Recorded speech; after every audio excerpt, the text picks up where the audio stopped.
Kasako Media, tunaangazia maisha, tunaandika kesho.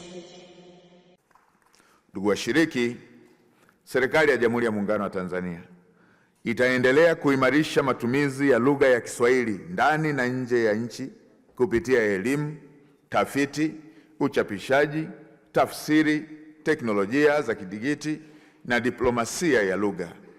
Tunaendelea kushirikiana na UNESCO, nchi mbalimbali, vyuo vikuu, taasisi za kimataifa na wadau mbalimbali katika kuendeleza lugha hii kwa manufaa ya kizazi cha sasa na kijacho. Kadri Kiswahili kinavyoendelea kupata hadhi ya kimataifa, ni muhimu sasa kuanza kutazama hatua inayofuata ya kukieneza duniani.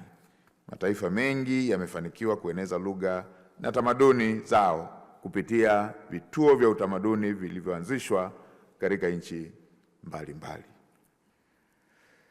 Katika zama hizi za mapinduzi ya teknolojia na akili mnemba, ni wajibu wetu kuhakikisha kuwa Kiswahili kinapata nafasi stahiki katika maendeleo ya teknolojia za kizazi kijacho.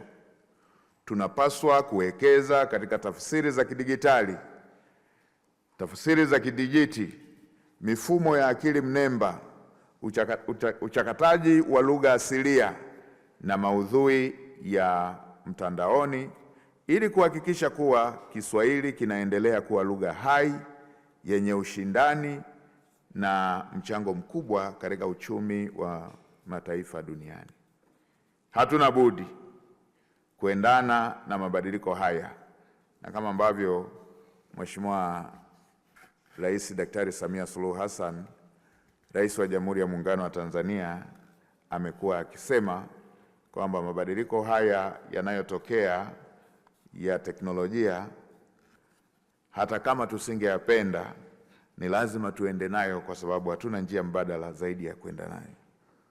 Kwa sasa tunaona kasi ambayo inatokea katika maendeleo hayo ya teknolojia. Usipojumuika nayo yanakuacha, na ukiachwa huwezi kufanikiwa.